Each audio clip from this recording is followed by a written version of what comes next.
গুঞ্জন সত্যি করে ব্রাজিল দলের দায়িত্ব নিয়েছেন কার্লো আনচেলত্তি। ইটালিয়ান এই কোচকে রিয়াল বিদায় দিবে বিদায় অনুষ্ঠানের মধ্য দিয়ে।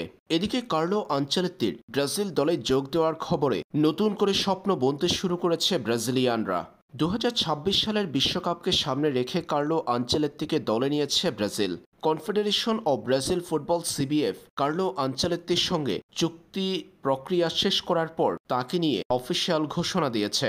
এরপর নাকি কার্লো আনচেলত্তি ভিডিও কলে কথা বলেছেন ব্রাজিলের ইতিহাসে সর্বকালের সর্বোচ্চ গোলদাতা নেইমার জুনিয়রের সাথে। লম্বা সময় ব্রাজিলের স্কোয়াডের বাইরে আছেন নেইমার। ইনজুরির কারণে খেলতে পারেননি বিশ্বকাপ বাছাই পর্বের লম্বা সময়। জুনে বিশ্বকাপ বাছাই পর্বের ম্যাচ আছে ব্রাজিলের। সবকিছু ঠিক থাকলে আগামী 26 মের মধ্যে ব্রাজিল দলের ডাগআউটে দেখা যাবে কার্লো আনচেলত্তিকে। 26 মে কার্লো আনচেলত্তিকে বরণ করে নেওয়ার কথা আছে 5বারের বিশ্ব চ্যাম্পিয়নদের।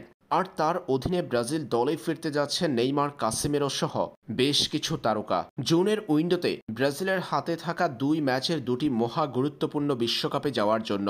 আর এই 2 ম্যাচের আগে শক্তিশালী স্কোয়াড পাওয়ার আশায় ব্রাজিল। কার্লো আনচেলত্তি সেই কাজটা দারুণভাবে করবেন বলে আশা করছে সবাই। সেই লক্ষ্যে ব্রাজিলে যোগ দেওয়ার পর নেইমারের সঙ্গে ভিডিও কলে কথা বলেছেন কার্লো আনচেলত্তি।